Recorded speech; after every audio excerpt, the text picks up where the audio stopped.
Armando Bacot is up to it again. But this time, he's not just recruiting basketball players, he's recruiting football players in the transfer portal. And guess what? He did it. North Carolina got count them, two Ohio State products to transfer to Carolina. John Garcia joins us to talk about all of it on today's episode of Locked On Tar Heels.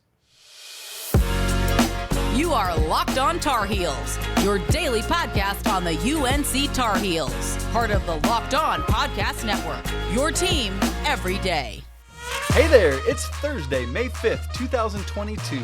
Welcome into the Locked On Tar Heels podcast. I'm your host, Isaac Schade, contributor for North Carolina's Sports Illustrated site, All Tar Heels. And I want to thank you for making Locked On Tar Heels your first listen every single day. And your first watch every single day for those of you who are checking in on YouTube. Please don't forget that we are free and available anywhere that you get your podcasts. For those of you on YouTube, please like and subscribe and ring that bell so you get a notification anytime a new episode drops. And go ahead while you're there as well and comment. Each day now we are working to get 50 comments and 200 likes. Would love for you to participate in that as well. Why? Because we want to have a great community where we're having great conversation. Today's episode is brought to you by Bet Online. Bet Online has you covered this season with more props, odds, and lines than ever before. Bet Online, where the game starts. All right. Like I said, John Garcia Jr. is here. We're going to talk about some new Carolina football transfers coming in from Columbus, Ohio, and The Ohio State University. It is great to be joined again on Locked On Tar Heels by John Garcia Jr., who I can't say new anymore, man. It's been several weeks now, is our college football recruiting insider here on Locked On. As you can see behind John, if you're watching, does this for Sports Illustrated, and if you follow that, you know well of John's acclaim and everything he's so great at. And John, before we dive in, I just want to say thanks, man. You've been offering such great content, and I've been getting so many comments from listeners and viewers, and so just want to say a big thank you to you for the great job you do. Appreciate it from everybody listening. Love talking Tar Heels. Used to live in Durham, so I was close by. So I got some love for Tobacco Road and the Triangle all together. Love that, man. That's awesome. And before we dive into what we're talking about today, last week, for those of you who remember, John and I talked a lot about Sam Howell and what might happen there. And we ended up talking about at the end, like what happens if he falls, not thinking he'd go past Friday. And then he winds up not going until not just the 4th round, but the 5th round on Saturday. And so, John, I was just curious if you had any thoughts about either Sam or the quarterback draft situation in general.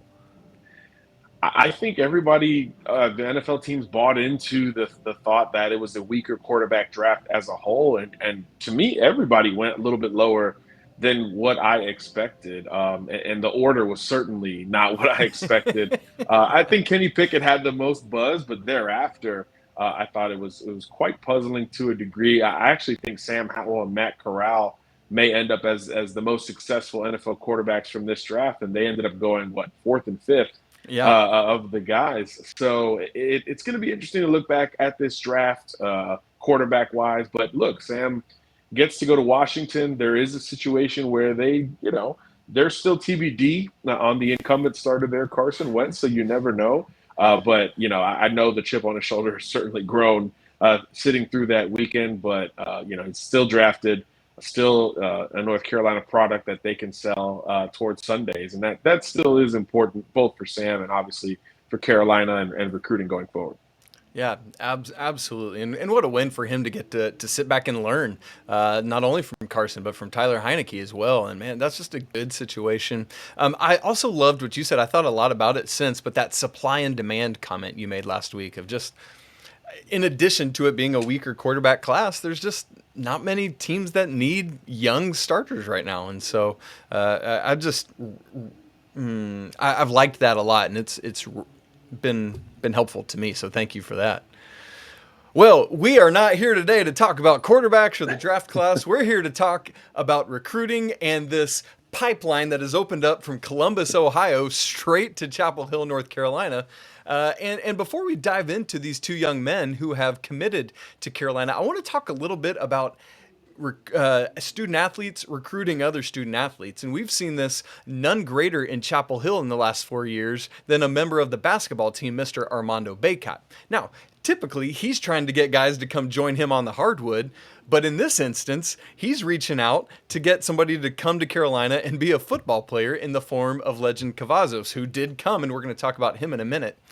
John, in your experience, is there, what does it mean to a recruit when a current player reaches out? I think that's where COVID changed the recruiting game to a large degree because coaches couldn't hit the road. There were no official visits. So a lot of coaching staffs tried to empower their current players and or current verbal commitments to say, hey, man, get on the phone, help us out, help us build this class. And peer recruiting ended up being a huge hit for some of the top recruiting programs in the country because, look, if a player has already gone through it or is going through it currently, you can now resonate with him much more so than a coach. I mean, it's just kind of a look at us versus look at them kind of scenario. And I do think that it expands to the college student body and more specifically the student athlete body at a school like North Carolina, where the groups are obviously relatively close. Sure. And when it's somebody who's well known like that, like Armando, I think it pushes things forward just a little bit more because he had his own decision to make. Do you leave towards the NBA or do you stay at Carolina and try to make another Final Four run? So he already went through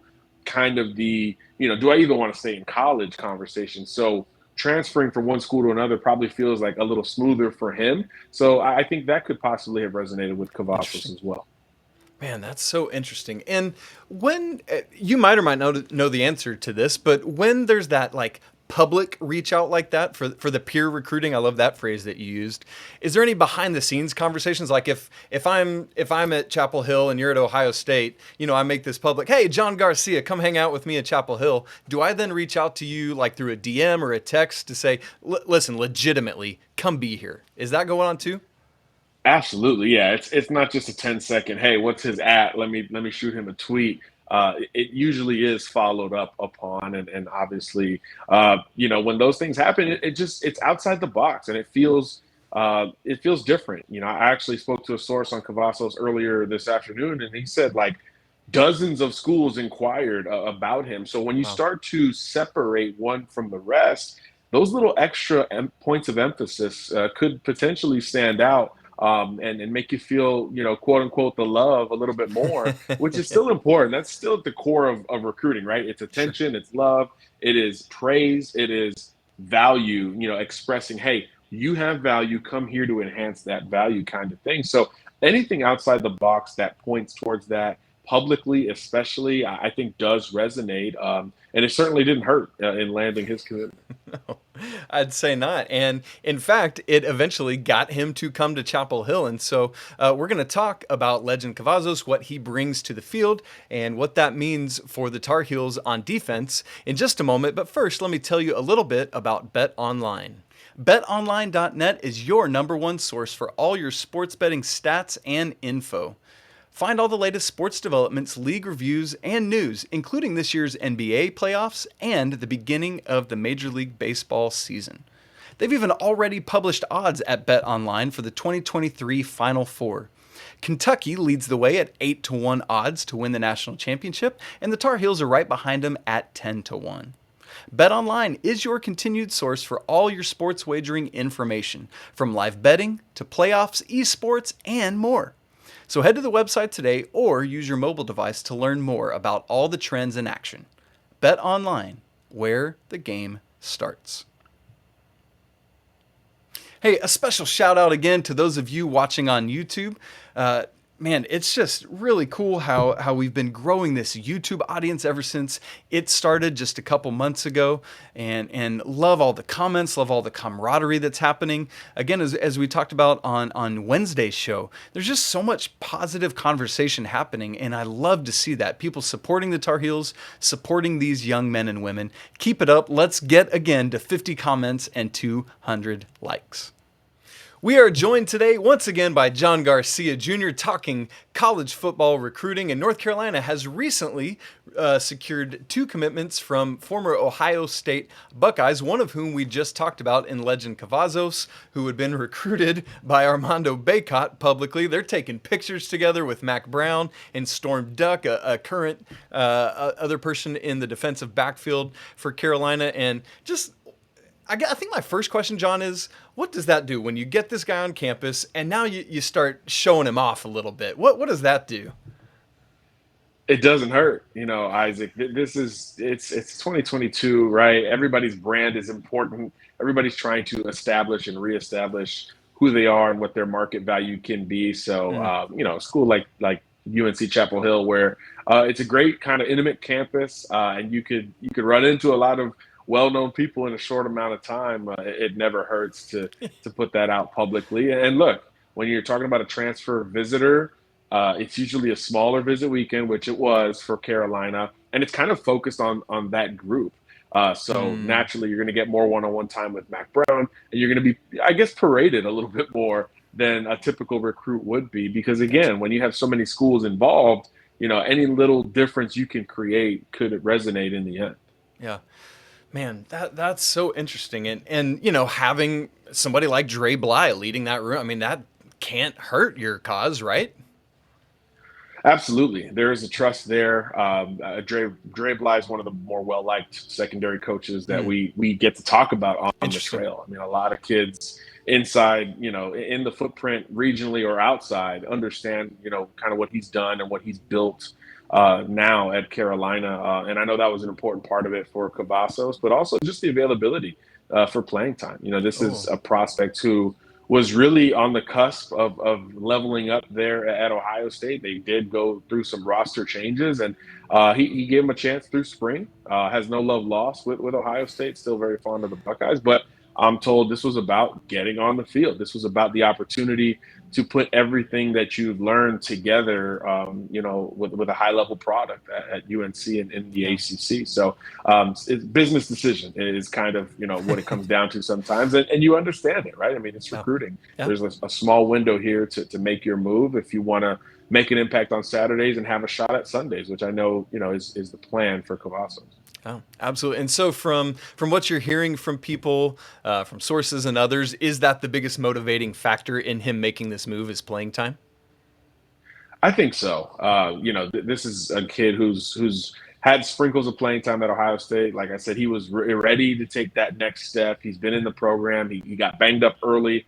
Now he's healthy, ready to go. And this is a big, impressive looking DB, 6'1", over 200 pounds. He runs incredibly well. He's in that 4.4 range. So he's got this corner ceiling and maybe safety floor if you need to move him there too. So I just think he's looking to make more of an impact. I know coming out of high school, he wanted to play all over the secondary. That wasn't necessarily the case at Ohio State. So I'm curious to see how that could potentially work out at UNC. So, we see a lot of different reasons for the portal all over the place. I guess money is now becoming one of them in the most recent national storylines. But I think the core of the portal was circumstance, right? It was based on, either something you didn't have or something that you felt you couldn't achieve at school A. So school B could potentially offer you that. So I think this is kind of a classic transfer where it's not really about any one thing in particular from a negative standpoint. It's just kind of from a business standpoint, like it is what it is.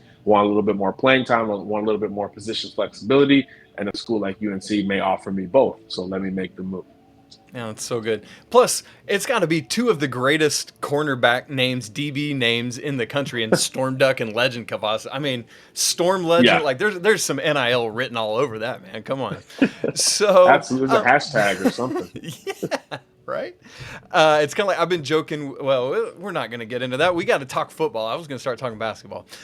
So another thing with Lejond is, for those who aren't aware, his dad is an XFL scout. And so when you just have kind of that lineage, what does that do for you in terms of preparation and playing this game the right way, if I can say it that way?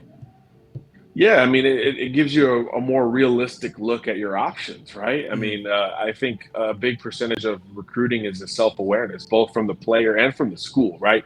Who can you legitimately target, within reason? And I think when your family has a scouting background, and he played at IMG Academy as well, so I mean, he's Sure. been aware of his talents and capabilities for quite some time. I do think that gives you an advantage because it gives you a realistic kind of tier system to look into, like, hey, this is a program where I can come in and truly make an impact versus, hey, I might have to be developed here for another year or two, which is certainly not in the plans for most kids in the transfer portal. Yeah. So it certainly gives you an advantage from a self-awareness standpoint, and I think from a context standpoint, right? I mean, his dad was at a bunch of pro days, watching what NFL scouts were looking for. So he obviously has an advantage of the insight on Yeah. what is sought after at the position, literally right now. Yeah, we could all be so lucky. My dad worked for Delta, and I don't know anything about planes, so whatever. Here's another interesting facet to this to me is he's coming into a defense with a new defensive coordinator, bringing a new defensive scheme. What is there about Gene Chizik coming in his first year that allows a high-level player, a high-level parent who knows the game to trust that? I think it's a track record of aggression.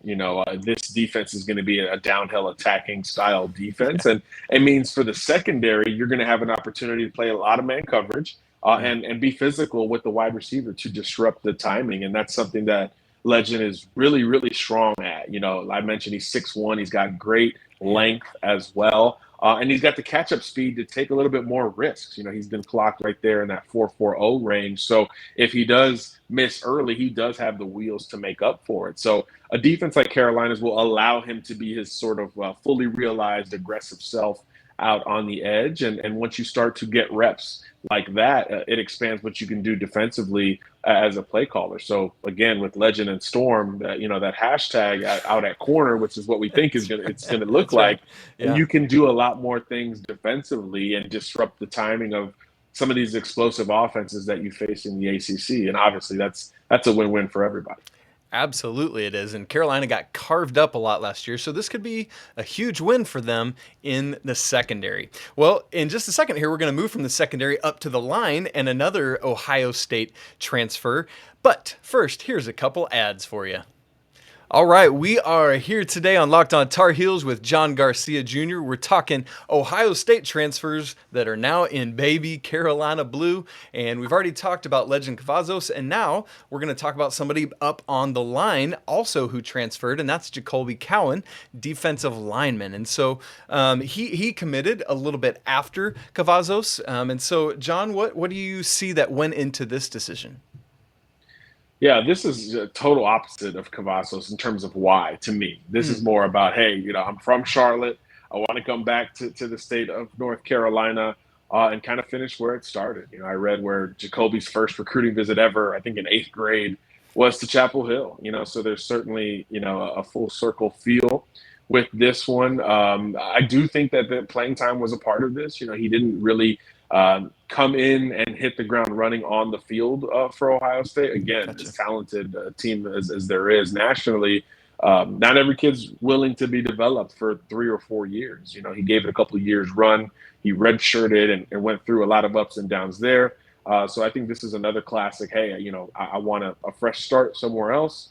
And I think that search began closer to home, where he's from. Providence Day School kid coming back home is certainly a good story to write about. And that's another point of emphasis with the portal. I think you see circumstantially a lot of really cut and dry reasons for hitting the portal, but coming back home is one of those that still resonates. We've seen that frequently this offseason. So I think this one, obviously Cavazos coming didn't hurt. They took the visit together. They're obviously familiar with one another. But I think for Jacolby, this is more about, getting to perform at a high level, but also being able to do so closer to home.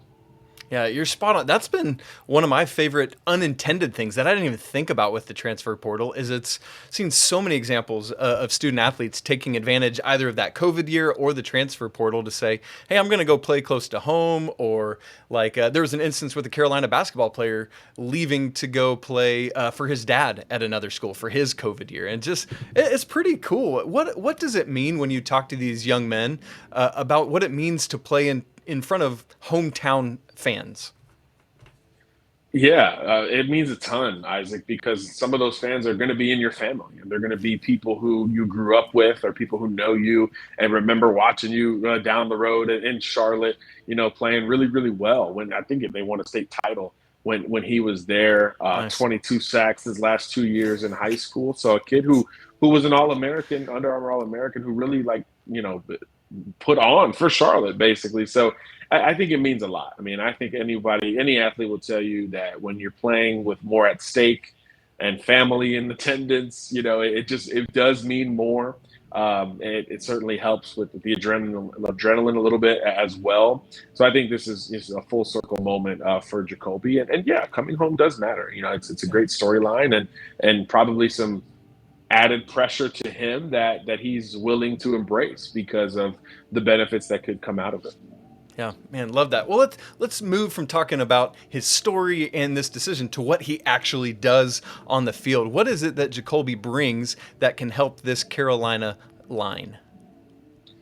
He brings versatility. He's got some tweener to his game, 6'5", he's 275 or so. So, in high school he was more of an edge guy, more of a Okay. pass rusher. I mentioned the 22 sacks, but at Ohio State he played a little bit more inside, more of a defensive tackle or end in a 3-4 type scheme that we think Carolina is going to run more of in this current coaching staff. So I think that helps him as well. So there's a bit of a positional flexibility up front where you've got that pass rushing floor because he's done it, but you've also have the frame at 6'5", 275, 280 to kick inside, particularly on later downs when you're trying to create an interior pass rush. And I think that's something that Jacolby does really, really well. He's quicker than you would think at 6'5", 280.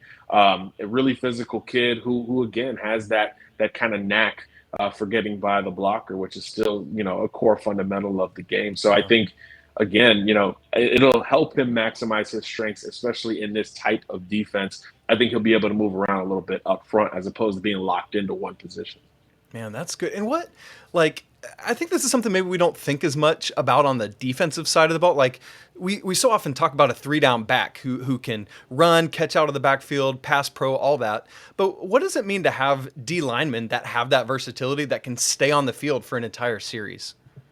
Yeah, I mean, you've got to be able to rush the passer. I mean, it just is what it is. And we were talking about the NFL draft, right? I mean, the guy who went number one is like the freakiest pass rusher in the draft. And then a bunch of other pass rushers went thereafter. I mean, the game is about affecting the passer. And defensively, if you can do that with edge guys and some bigger guys who could rush on the inside, it just brings out more freedom to be aggressive on the back end. And I think that's something that Carolina is trying to navigate towards defensively. On third downs, no pass rusher on the field is going to be out there if it's a weakness in his game. Gotcha. They're going to take you out and put in one of these, smaller guys, quicker guys who are just more experienced at getting after the passer. Yeah. So I think with Jacolby, you might not have to do that.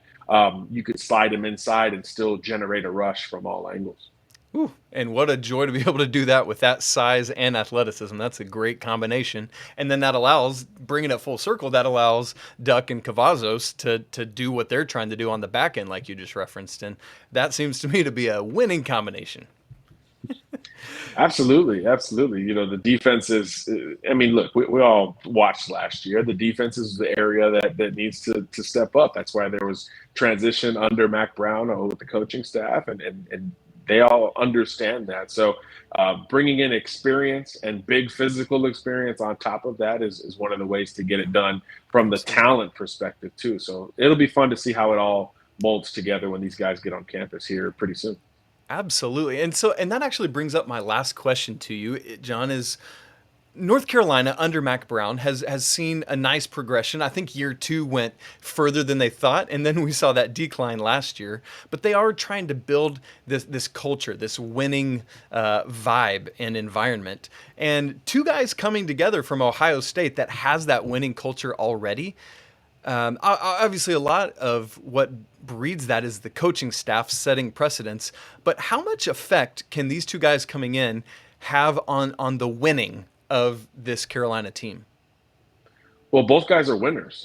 You obviously mentioned at Ohio State where they've gone incredibly far pretty much every year except for last year, and then Yeah. both of these guys at the high school level have won a ton. Cavazos was at IMG Academy playing a national schedule, winning mythical national championships, and Cowan was state champion at Providence Day. So it is it's something that can be invaluable because there's going to be winners have that standard at all times, right? It's not going to just be on the walkthrough before the game and game day itself. It's going to be on the Tuesday practice that everyone hates because it's full gear and physical, and you're still kind of banged up from Saturday. It's the leaders and the winners that will say, hey, we need to ramp this up today as well, because this is the day we can be the most physical because it lightens up thereafter. So I think in all the small elements of practicing, meetings, and kind of, your posture, how you carry yourself, winners just happen to do it better and more consistently than others. I mean, it just kind of is what it is. So if you are going to bring in transfers, bringing them in from programs that have been there and done that should be a nice little, feather in the cap for any school. Ooh, boy, that's good news. Lot to look forward to on the defensive side of the football this upcoming season. Can't wait to see it play out. John Garcia Jr., brother, thank you as always. Great stuff. Thanks for being here. Always fun, Isaac. Take care. Awesome. You too. Well, that's it for today's episode of Locked On Tar Heels. My thanks again to John Garcia Jr. for joining us as always and all his great content. Go give him a follow on Twitter if you don't follow him already. It's a great follow, great content, great information. Speaking of which, you can follow the show at Locked On Heels. You can also follow me at Isaac Schade, ISAACSCHADE. Well, would also love to have more conversation if you would like to in other ways. You can send the show an email, lockedontarheels@gmail.com. Reach out and send us some content there. Would love to hear some of your Carolina family stories.